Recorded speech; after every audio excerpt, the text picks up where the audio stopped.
ನೀವೆಲ್ಲ ಜನಪ್ರತಿನಿಧಿಗಳೇನಿದ್ದೀರಾ, ಎಲ್ಲ ರಾಜಕೀಯ ಪಕ್ಷದ ಜನಪ್ರತಿನಿಧಿಗಳು ಇವತ್ತು ಜನಗಳು ನಾವು ವರ್ಷದಲ್ಲಿ ಒಂದು 2-3 ತಿಂಗಳ ಕಾಲ ಬರೀ ನಮ್ಮ ಹೆಸರುಗಳ ಬದಲಾವಣೆ, ನಮ್ಮ ವಿಳಾಸದ ಬದಲಾವಣೆ, ಆ ಡಾಕ್ಯುಮೆಂಟ್ ಅಪ್ಡೇಟು, ಈ ಡಾಕ್ಯುಮೆಂಟ್ ಅಪ್ಡೇಟ್ ಅಂತಲೇ ತಿರುಗಬೇಕು.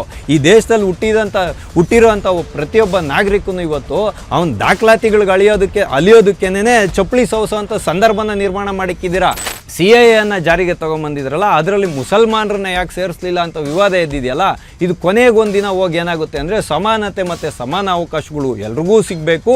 ಹಾಗಾಗಿ ತಗೊಂಡೋಗಿ ಇದನ್ನು CAA ಆ್ಯಕ್ಟ್ ಇದೆಯಲ್ಲ, ಅದರ ಒಂದು ಕತ್ತಿಗೆ ಎಬ್ಬಾವ ಥರ ಸುತ್ತೋ ಅಂಥ ಪ್ರಕ್ರಿಯೆಗೆ ಏನಾದರೂ ಕಾಂಗ್ರೆಸ್ ಪಾರ್ಟಿ ಇಲ್ಲಿ ವ್ಯವಸ್ಥೆಯನ್ನು ಮಾಡ್ಕೊಳ್ತಾ ಇದೆಯಾ? ಯಾಕೆಂದರೆ ಒಂದಷ್ಟು ಜನ ಸೇರಿಸ್ಬಿಡೋದು ಮತದಾರರ ಪಟ್ಟಿಯಲ್ಲಿ, ಒಂದಷ್ಟು ಜನರನ್ನ ಅಧಿಕೃತವಾಗೋ ಭಾರತದ ಒಂದು ವ್ಯವಸ್ಥೆ ಒಳಗಡೆ ಸೇರಿಸ್ಬಿಡೋದು, ಅವ್ರಿಗೆಲ್ಲ ರೀತಿಯಾದಂಥ ಸವಲತ್ತುಗಳನ್ನ ಕೊಟ್ಬಿಡೋದು, ಶಿಕ್ಷಣದಲ್ಲಿರ್ಬೋದು, ಉದ್ಯೋಗಗಳಲ್ಲಿರ್ಬೋದು, ಎಲ್ಲ ಕಡೆಗೂ ಅವ್ರನ್ನ ಸೇರಿಸ್ಬಿಟ್ಬಿಟ್ರೆ ನಾಳೆ ದಿನ ಇವ್ರನ್ನ ಹೊರಗಡೆ ದಬ್ಬುವಂಥ ಪ್ರಮೇಯ ಬಂದಾಗ ಆವಾಗ ಕೇಂದ್ರ ಸರ್ಕಾರ ಅಲ್ಪಸಂಖ್ಯಾತರ ಮೇಲೆ ಒಂದು ದೌರ್ಜನ್ಯವನ್ನು ಮಾಡ್ತಿದೆ ಅಂತ ಉಯಿಲೆಬ್ಬಿಸ್ಕೊಂಡು ತನ್ನ ರಾಜಕೀಯದ ಬೇಳೆಯನ್ನು ಬೇಯಿಸ್ಕೊಳಕ್ಕೆ ಹೊರಟಿದೆ. ಬ್ರದರ್ಸು ಅಂತ ಆ ಬ್ರದರ್ಸ್ಗಳು ನಿಮ್ಮ ಬಂಧುಗಳೇನ್ರಿ, ಅವ್ರಿಗೆಲ್ಲ ಕೊಟ್ಬಿಟ್ಟು ಹೆಂಗಾದ್ರೂ ಮಾಡಿ ಒಂದಷ್ಟು ಜನರನ್ನ ನೀವು ಮತದಾರರ ಪಟ್ಟಿಯಲ್ಲಿ ಸೇರಿಸ್ಬೇಕು ಅಂತಲೇ ಇವತ್ತು ಈ ಷಡ್ಯಂತ್ರ ಮಾಡ್ತಾ ಇದ್ದೀರಾ ಅಂತ ವಿರೋಧ ಪಕ್ಷಗಳು ಮುಗಿ ಬೀಳ್ತಾ ಇರ್ತಕ್ಕಂಥದ್ದು. ಅಂದರೆ ಈ ಶಾಶ್ವತ ನಿವಾಸ ಪತ್ರ ಏನಾದರೂ ಅಪ್ಪಿತಪ್ಪಿ ಅಕ್ರಮ ಬಾಂಗ್ಲಾದೇಶಿ ವಲಸಿಗರಿಗೆ ನೀವು ಕೊಟ್ಟರೆ ಮುಂದೆ ಒಂದು ದಿನ ದೇಶದ ಭದ್ರತೆಗೆ ಕಂಟಕಪ್ರಾಯ ಆಗೋದ್ರಲ್ಲಿ ಎರಡು ಮಾತಿಲ್ಲ. ಇವಾಗ ಒಬ್ಬ ಬಾಂಗ್ಲಾದೇಶಿ ಒಂದು 10-15 ವರ್ಷದ ಹಿಂದೆ ಬಂದ್ಬಿಟ್ಟು ಇಲ್ಲಿರೋಂಥ ಯಾವುದೋ ಒಂದು ಹೆಣ್ಮಗುನ ಪುಸ್ಲಾಯಿಸಿನೋ ಇಲ್ಲ ಬುಡಕಟ್ಟು ಜನಾಂಗದವ್ರನ್ನೋ ಏನೋ ಒಂದು ಮಾಡಿ ಮದುವೆ ಆಗ್ಬಿಟ್ಟಿರ್ತಾನೆ, ಅವನಿಗೆ ನೀವು ಪೌರತ್ವ ಕೊಟ್ಬಿಡಿ. ಮತ್ತು ಹಂಗಂದ್ರೆ ದೇಶನ ವಿಭಜನೆ, ಧರ್ಮದ ಆಧಾರದಲ್ಲಿ ವಿಭಜನೆ ಮಾಡಿಕೊಟ್ಟಿದ್ದು ಪ್ರಯೋಜನ ಏನು ಅನ್ನೋದಕ್ಕೆ ಕಾಂಗ್ರೆಸ್ ಪಾರ್ಟಿ ಉತ್ತರ ಹೇಳ್ಬೇಕಲ್ಲ. ನಾವಿವತ್ತು ಇಷ್ಟೆಲ್ಲ ಲಕ್ಷಾಂತರ ರೂಪಾಯಿಗಳನ್ನ ದೇಶದ ಭದ್ರತೆಗೆ, ಸೇನೆಗೆ ವ್ಯಯಿಸೋ ಬದಲು ಪಾಕಿಸ್ತಾನ, ಬಾಂಗ್ಲಾದೇಶ ಒಟ್ಟಿಗೆ ಇದ್ದಿದ್ರೆ ಇವತ್ತಿಂಥ ಪ್ರಮೇಯನೇ ಹುಟ್ಟಾಗ್ತಿರಲಿಲ್ಲ ಅನ್ನೋದಕ್ಕೆ ಕಾಂಗ್ರೆಸ್ ಪಾರ್ಟಿ ಎಲ್ಲೂ ಉತ್ತರ ಹೇಳಲ್ಲ.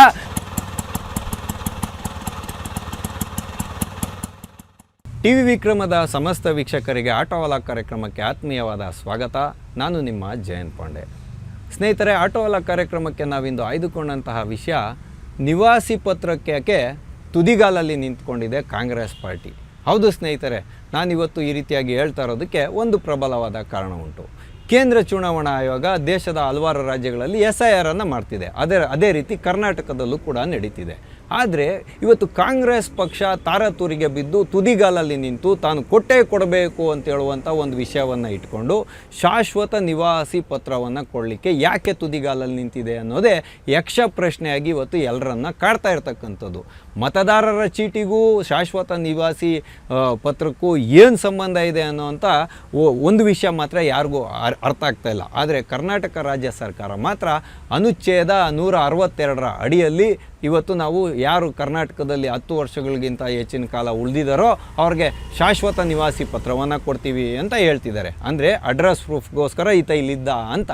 ಅಂದರೆ ಅವ್ರು ಅದರಲ್ಲಿ ಸ್ಪಷ್ಟತೆಯನ್ನು ಪಡಿಸ್ತಾರೆ, ಆ ವ್ಯಕ್ತಿ ಕರ್ನಾಟಕದಲ್ಲಿ ಹುಟ್ಟಿರಬೇಕು, 2nd ಇಯರ್ ಪಾಸ್ ಆಗಿದ್ದರೆ ಮಾತ್ರ ನಾವು ಕೊಡ್ತೀವಿ ಅಂತ ಹೇಳ್ತಾರೆ. ಇದು ಅಡ್ಗೋಡೆ ಮೇಲೆ ದೀಪ ಇಟ್ಟಂಗೆ ವಿವಾದವನ್ನು ಸೃಷ್ಟಿ ಮಾಡ್ತಾ ಇರ್ತಕ್ಕಂಥದ್ದು. ಯಾಕೆ ಅಂತ ಹೇಳಿದ್ರೆ, ಈ ಶಾಶ್ವತ ನಿವಾಸಿ ಪತ್ರ ಅನ್ನೋದನ್ನು ಕೊಡಬೇಕಂದ್ರೆ ಪೌರತ್ವದ ಆಧಾರದ ಮೇಲೆ ಕೊಡಬೇಕು ಅಂತ ಸಂವಿಧಾನದ ವಿಧಿಗಳು ಹೇಳುತ್ತೆ ಅಂತ ಇವತ್ತು ಎಲ್ಲರ ಒಂದು ಪರಿಣಿತರ ಒಂದು ವಾದ ಇರತಕ್ಕಂಥದ್ದು. ಅಂದರೆ ಈ ಶಾಶ್ವತ ನಿವಾಸ ಪತ್ರ ಏನಾದರೂ ಅಪ್ಪಿತಪ್ಪಿ ಅಕ್ರಮ ಬಾಂಗ್ಲಾದೇಶಿ ವಲಸಿಗರಿಗೆ ನೀವು ಕೊಟ್ಟರೆ ಮುಂದೆ ಒಂದು ದಿನ ದೇಶದ ಭದ್ರತೆಗೆ ಕಂಟಕಪ್ರಾಯ ಆಗೋದ್ರಲ್ಲಿ ಎರಡು ಮಾತಿಲ್ಲ. ನೀವು ಯಾವುದೋ ಒಬ್ಬ ಕನ್ನಡಿಗನಿಗೋ, ಒಬ್ಬ ತೆಲುಗುವನಿಗೋ, ತಮಿಳವನಿಗೋ, ಬಿಹಾರದವನಿಗೋ, ಪಶ್ಚಿಮ ಬಂಗಾಳದವನಿಗೋ, ಕಾಶ್ಮೀರದವನಿಗೋ ಕೊಟ್ಟರೆ ಯಾರು ಏನು ಹೇಳಲ್ಲ. ಆದರೆ ರೋಹಿಂಗ್ಯಾ ಮುಸಲ್ಮಾನರು, ಬಾಂಗ್ಲಾದೇಶಿಗಳು, ಪಾಕಿಸ್ತಾನದವರು ಕೂಡ ಇಲ್ಲಿ ಯಥೇಚ್ಛವಾಗಿದ್ದಾರೆ. ಅವ್ರನ್ನ ಹುಡುಕಿ ಹೊರದಬ್ಬೋ ಅಂಥ ಕೆಲಸನಂತೂ ಕಾಂಗ್ರೆಸ್ ಪಾರ್ಟಿ ಕನಸು ಮಾಡಲ್ಲ. ಯಾಕೆಂದರೆ ಅವರೇ ಇವ್ರ ಬಂಧುಗಳು ಅನ್ನೋ ರೀತಿಯಲ್ಲಿ ಹೇಳ್ಕೊಂಡಿದ್ದೀರಲ್ಲ ನೀವೇ, ಬ್ರದರ್ಸು ಅಂತ. ಆ ಬ್ರದರ್ಸ್ಗಳು ನಿಮ್ಮ ಬಂಧುಗಳೇನ್ರಿ, ಅವ್ರಿಗೆಲ್ಲ ಕೊಟ್ಬಿಟ್ಟು ಹೆಂಗಾದ್ರೂ ಮಾಡಿ ಒಂದಷ್ಟು ಜನರನ್ನ ನೀವು ಮತದಾರರ ಪಟ್ಟಿಯಲ್ಲಿ ಸೇರಿಸ್ಬೇಕು ಅಂತಲೇ ಇವತ್ತು ಈ ಷಡ್ಯಂತ್ರ ಮಾಡ್ತಾ ಇದ್ದೀರಾ ಅಂತ ವಿರೋಧ ಪಕ್ಷಗಳು ಮುಗಿ ಬೀಳ್ತಾ ಇರ್ತಕ್ಕಂಥದ್ದು. ಆದರೆ ಇದನ್ನೆಲ್ಲ ನೋಡ್ಕೊಂಡು ಚುನಾವಣಾ ಆಯೋಗ ಸುಮ್ಮನೆ ಇರುತ್ತಾ? ಚುನಾವಣಾ ಆಯೋಗ ತಣ್ಣಗೆ ರಿಪ್ಲೈಯನ್ನು ಕೊಟ್ಟಿದೆ. ಈಗ ಕರಡು ಮತದಾರರ ಪಟ್ಟಿ ತಯಾರಾಗಲಿ, ಅದರಲ್ಲಿ ಯಾರ್ಯಾರು ಬಿಟ್ಟು ಹೋಗಿದಾರೋ ಅವ್ರು ಏನೇನು ದಾಖಲಾತಿಗಳನ್ನ ಕೇಳಬೇಕು ಆವಾಗ ನಾವು ಕೇಳ್ತೀವಿ. ಅದರಲ್ಲಿ ಏನು ಇದು ಬರುತ್ತೆ ಶಾಶ್ವತ ನಿವಾಸಿ ಪತ್ರ, ಅದರದ್ದು ಸ್ಪಷ್ಟತೆ ವಿದೇಶಾಂಗ ಇಲಾಖೆಯಿಂದ ಬರಬೇಕು ಅಂತ. ಆದರೆ ನಾವಿಲ್ಲಿ ನೋಡಬೇಕಾಗಿರೋದೇನು ಅಂತ ಹೇಳಿದ್ರೆ, ಸಂವಿಧಾನದ ಅನುಚ್ಛೇದಗಳ ಅಡಿಯಲ್ಲಿ 14 ಮತ್ತು 16ರಲ್ಲಿ ಸಮಾನ ಅವಕಾಶಗಳು ಮತ್ತು ಸಮಾನತೆ ಅಡಿಯಲ್ಲಿ ಇವತ್ತು ರಾಜ್ಯ ಸರ್ಕಾರಗಳು ಇದನ್ನು ಕೊಡ್ತಿದ್ದಾವೆ ಅಂತ ಹೇಳಿದ್ರು ಕೂಡ, ಇವಾಗ CAA ಜಾರಿಗೆ ತೊಗೊಂಬಂದಿದ್ರಲ್ಲ, ಅದರಲ್ಲಿ ಮುಸಲ್ಮಾನರನ್ನ ಯಾಕೆ ಸೇರಿಸಲಿಲ್ಲ ಅಂತ ವಿವಾದ ಎದ್ದಿದೆಯಲ್ಲ, ಇದು ಕೊನೆಗೊಂದಿನ ಹೋಗಿ ಏನಾಗುತ್ತೆ ಅಂದರೆ ಸಮಾನತೆ ಮತ್ತು ಸಮಾನ ಅವಕಾಶಗಳು ಎಲ್ರಿಗೂ ಸಿಗಬೇಕು. ಹಾಗಾಗಿ ತೊಗೊಂಡೋಗಿ ಇದನ್ನು CAA ಆ್ಯಕ್ಟ್ ಇದೆಯಲ್ಲ, ಅದರ ಒಂದು ಕತ್ತಿಗೆ ಎಬ್ಬಾವ್ ಥರ ಸುತ್ತೋ ಅಂಥ ಪ್ರಕ್ರಿಯೆಗೆ ಏನಾದರೂ ಕಾಂಗ್ರೆಸ್ ಪಾರ್ಟಿ ಇಲ್ಲಿ ವ್ಯವಸ್ಥೆಯನ್ನು ಮಾಡ್ಕೊಳ್ತಾ ಇದೆಯಾ? ಯಾಕೆಂದರೆ ಒಂದಷ್ಟು ಜನ ಸೇರಿಸ್ಬಿಡೋದು ಮತದಾರರ ಪಟ್ಟಿಯಲ್ಲಿ, ಒಂದಷ್ಟು ಜನರನ್ನ ಅನಧಿಕೃತವಾಗೋ ಅಧಿಕೃತವಾಗೋ ಭಾರತದ ಒಂದು ವ್ಯವಸ್ಥೆ ಒಳಗಡೆ ಸೇರಿಸ್ಬಿಡೋದು, ಅವ್ರಿಗೆಲ್ಲ ರೀತಿಯಾದಂಥ ಸವಲತ್ತುಗಳನ್ನ ಕೊಟ್ಬಿಡೋದು, ಶಿಕ್ಷಣದಲ್ಲಿರ್ಬೋದು, ಉದ್ಯೋಗಗಳಲ್ಲಿರ್ಬೋದು, ಎಲ್ಲ ಕಡೆಗೂ ಅವ್ರನ್ನ ಸೇರಿಸ್ಬಿಟ್ಬಿಟ್ರೆ ನಾಳೆ ದಿನ ಇವ್ರನ್ನ ಹೊರಗಡೆ ದಬ್ಬುವಂಥ ಪ್ರಮೇಯ ಬಂದಾಗ ಆವಾಗ ಕೇಂದ್ರ ಸರ್ಕಾರ ಅಲ್ಪಸಂಖ್ಯಾತರ ಮೇಲೆ ಒಂದು ದೌರ್ಜನ್ಯವನ್ನು ಮಾಡ್ತಿದೆ ಅಂತ ಉಯ್ಲೆಬ್ಬಿಸ್ಕೊಂಡು ತನ್ನ ರಾಜಕೀಯದ ಬೇಳೆಯನ್ನು ಬೇಯಿಸ್ಕೊಳಕ್ಕೆ ಹೊರಟಿದೆ. ಹಾಗಾಗಿನೇ ಇವತ್ತು ಶೋಭಾ ಕರಂದ್ಲಾಜೆ ಅವರಿರ್ಬೋದು, BJP ಇರ್ಬೋದು, JDS ಇರ್ಬೋದು, ಧ್ವನಿಯನ್ನು ಎತ್ತಿರ್ತಕ್ಕಂಥದ್ದು, ಚುನಾವಣಾ ಆಯೋಗಕ್ಕೆ ದೂರನ್ನು ಕೊಟ್ಟಿರ್ತಕ್ಕಂಥದ್ದು, ಅದಾದಮೇಲೆ ಕೇಂದ್ರ ಗೃಹ ಸಚಿವರಾದ ಅಮಿತ್ ಶಾ ಅವ್ರಿಗೆ ಒಂದು ದೂರನ್ನು ಕೊಟ್ಟಿರೋದು. ಆದರೆ ಇಲ್ಲಿ ನಮ್ಮ ಪ್ರಿಯಾಂಕ ಖರ್ಗೆ ಅವರು ಇದ್ದಾರಲ್ಲ, ಅವ್ರು ಹೇಳಿದ್ದಾರೆ, ಏನಿದೇನು ಕಾಂಗ್ರೆಸ್ ಪಾರ್ಟಿ ಕೊಡ್ತಾ ಇರೋದಾ? ಕಾಂಗ್ರೆಸ್ ಪಾರ್ಟಿ ಕೊಡ್ತಾ ಇಲ್ಲ, ರಾಜ್ಯ ಸರ್ಕಾರ ತಾನೇ ಕೊಡ್ತಾ ಇರೋದು ಅಂತ. ಅಲ್ಲ ರೀ, ರಾಜ್ಯ ಸರ್ಕಾರನ ಇವಾಗ ಮುನ್ನಡೆಸ್ತಿರೋದು ನಿಮ್ಮದೇ ಪಾರ್ಟಿ ಅಲ್ವಾ? ಹಂಗಾಗಿ ನಿಮ್ಮ ಅಣತಿ ಮೇಲೆ ತಾನೇ ನಡಿಬೇಕಾಗಿರೋದು. ನೀವು ಹೇಳಿದ್ದೇ ಕಾನೂನು ಅನ್ನೋ ರೀತಿಯಲ್ಲಿ ನೀವು ಇವತ್ತು ಹೇಳ್ತಿದ್ದೀರಾ. ಯಾರಾದರೂ ಅಧಿಕಾರಿಗಳು ಇದರಲ್ಲಿ ಅಸ್ಪಷ್ಟತೆ ಕಂಡು ಬಂದರೆ ಅದನ್ನು ಕೊಟ್ಬಿಡ್ಬೋದಂತೆ, ಕೊಟ್ಟಿದ್ದಾದ್ಮೇಲೆ ರದ್ದು ಮಾಡ್ಬೋದಂತೆ ಅಂತ ನಿಯಮಾವಳಿಗಳನ್ನ ರೂಪಿಸಿದ್ದೀರಲ್ಲ ನೀವು. ಅಂದರೆ ನೀವು ಒಂದು ಕಡೆಗೆ ಮುಸಲ್ಮಾನರನ್ನು ಓಲೈಕೆ ಮಾಡಬೇಕು, ಮುಸಲ್ಮಾನರ ಒತ್ತಡಕ್ಕೆ ಮಣದಂಗೂ ಇರಬೇಕು, ಮಣಿದೇ ಇದ್ದಂಗೂ ಇರಬೇಕು, ಅಕ್ರಮ ವಲಸಿಗರನ್ನ ಸೇರಿಸ್ದಂಗೂ ಇರಬೇಕು, ಸೇರಿಸದೇ ಇದ್ದಂಗೂ ಇರಬೇಕು. ನಾಳೆ ದಿನ ಅವ್ರನ್ನೇನಾದರೂ ಇವಾಗ D ಅಂತ ಹೇಳಿದಾರಲ್ಲ ಅಮಿತ್ ಶಾ ಅವರು, ಡೆಲ್ಲಿ ಟು ಡಿಪೋರ್ಟ್ ಅಂತ, ಅದು ನಡೆದಂಥ ಸಂದರ್ಭದಲ್ಲಿ NDA ನೇತೃತ್ವದ ಕೇಂದ್ರ ಸರ್ಕಾರ ಅಲ್ಪಸಂಖ್ಯಾತರನ್ನ ಮೇಲೆ ದೌರ್ಜನ್ಯ ಮಾಡಿ ಅವ್ರನ್ನ ದೇಶದಿಂದ ಹೊರಗಡೆ ಆಗ್ತಾ ಇದ್ದಾರೆ ಅಂತ ಹೇಳುವಂಥ ವಿಷಯನ ಇಟ್ಕೊಂಡು ಅವಾಗ ಹೀಯಾಳಿಸ್ಬೇಕು. ಮತ್ತು NRCಯ ಕೂತ್ಕೆಗೂ ಕೂಡ ಇದನ್ನು ಸುತ್ತಬಿಟ್ರೆ ಒಂದು ಹೆಬ್ಬಾವನ್ನ NRC ಯಾವತ್ತಿಗೂ ಕೊಡಬಾರ್ದು.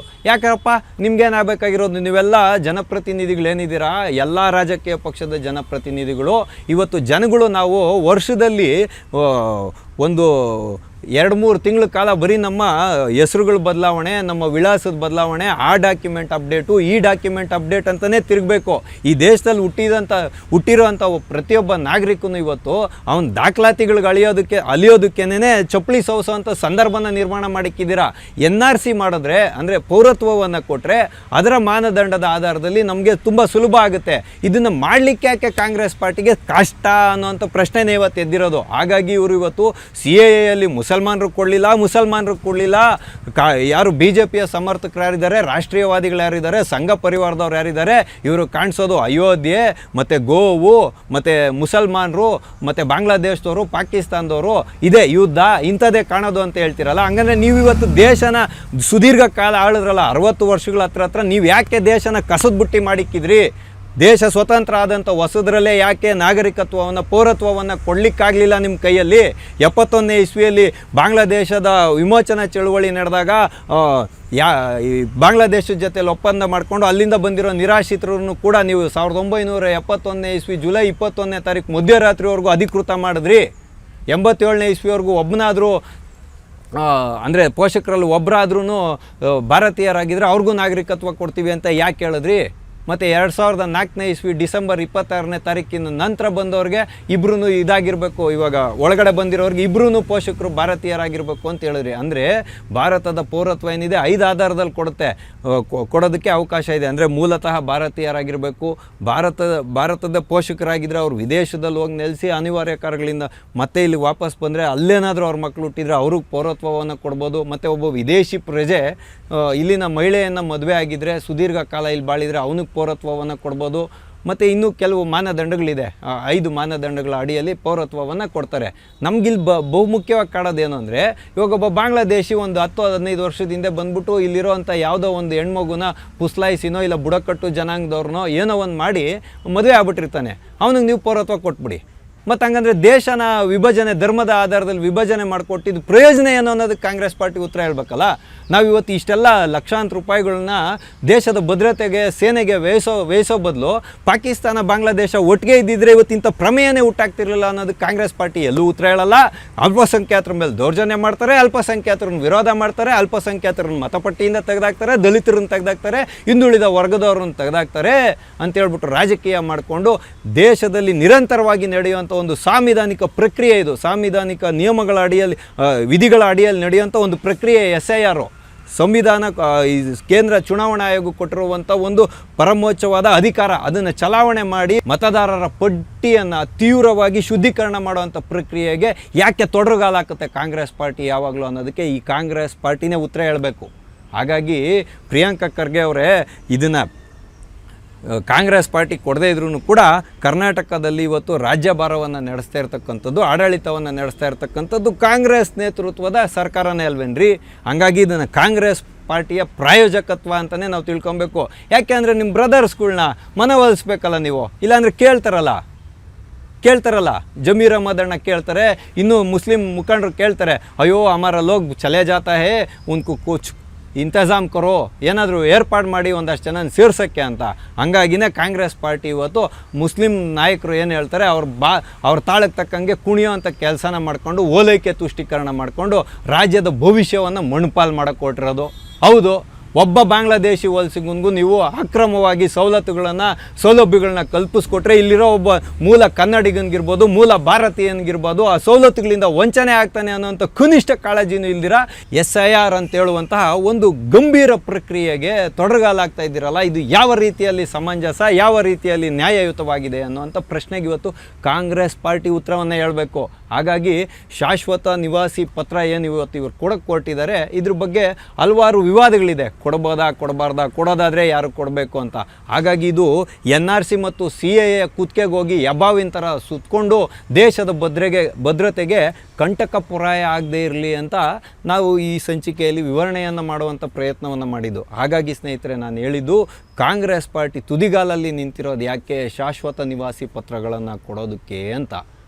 ಅಂದರೆ ಇದರಿಂದ ಅಡಗಿರುವಂಥ ಸೂಕ್ಷ್ಮ ವಿಷಯ ಏನು ಅಂತ ಹೇಳಿದ್ರೆ, ಹೇಗಾದರೂ ಮಾಡಿ ಒಂದಷ್ಟು ಜನ ಇವತ್ತೇನಿದ್ದಾರೆ ಅನಧಿಕೃತವಾಗಿ ಬಂದು ಇಲ್ಲಿ ನೆಲೆಸಿರುವಂಥ ಬಾಂಗ್ಲಾದೇಶಿಗಳನ್ನ ವ್ಯವಸ್ಥಿತವಾಗಿ ಏನಾದರೂ ಮತದಾರರ ಚೀಟಿಯಲ್ಲಿ ಸೇರಿಸುವಂಥ ಹುನ್ನಾರ ಅಡಗಿದೆಯಾ ಅಂತ ಅನುಮಾನ ಬಂದರೆ ಕೇಳಿದ್ರೆ ತಪ್ಪೇನಿಲ್ಲರಿ. ಪ್ರಿಯಾಂಕಾ ಖರ್ಗೆ ಅವರೇ, ಅನುಮಾನ ಬಂದಾಗ ಕೇಳುವಂಥ ಹಕ್ಕು ನಮಗಿದೆ. ಹಾಗಾಗಿ ನಾವು ಪ್ರಶ್ನೆಯನ್ನು ಮಾಡ್ತಾ ಇದ್ದೀವಿ, ನೀವು ಸೂಕ್ತವಾದ ಉತ್ತರವನ್ನು ಜನಗಳ ಮುಂದೆ ಕೊಡಿ ಅಂತ ಹೇಳೋದರೊಂದಿಗೆ ಇಂದಿನ ಆಟೋವಾಲ ಕಾರ್ಯಕ್ರಮವನ್ನು ನಾವು ಮುಗಿಸ್ತಾ ಇದ್ದೇವೆ. ಮುಂದೆ ಇಂತಹದ್ದೇ ಒಂದು ಕುತೂಹಲಕಾರಿಯಾದ ವಿಷಯದೊಂದಿಗೆ ನಾವೆಲ್ಲರೂ ಮತ್ತೆ ಭೇಟಿಯಾಗೋಣ. ಅಲ್ಲಿವರೆಗೂ TV ವಿಕ್ರಮವನ್ನು ಸಬ್ಸ್ಕ್ರೈಬ್ ಮಾಡುವುದರ ಮುಖಾಂತರ, ನಿಮ್ಮ ಸದ್ವಿಚಾರಗಳನ್ನು ಕಾಮೆಂಟ್ ಮಾಡುವುದರ ಮುಖಾಂತರ ಹಾಗೂ ಶೇರ್ ಮಾಡುವುದರ ಮುಖಾಂತರ ನಮ್ಮನ್ನು ಪ್ರೋತ್ಸಾಹಿಸಿ. TV ವಿಕ್ರಮ, ದೇಶ ನಿಮ್ಮ ಕೈಯಲ್ಲಿ. ಈ ಕಾರ್ಯಕ್ರಮ ನಿಮಗೆ ಇಷ್ಟ ಆಗಿದ್ದಲ್ಲಿ ಲೈಕ್, ಶೇರ್ ಹಾಗೂ ಕಮೆಂಟ್ ಮಾಡಿ. TV ವಿಕ್ರಮದ ಕಾರ್ಯಕ್ರಮಗಳನ್ನು ನಿರಂತರವಾಗಿ ವೀಕ್ಷಿಸಲು ಸಬ್ಸ್ಕ್ರೈಬ್ ಮಾಡಿ, ಬೆಲ್ ಐಕನ್ ಒತ್ತಿ.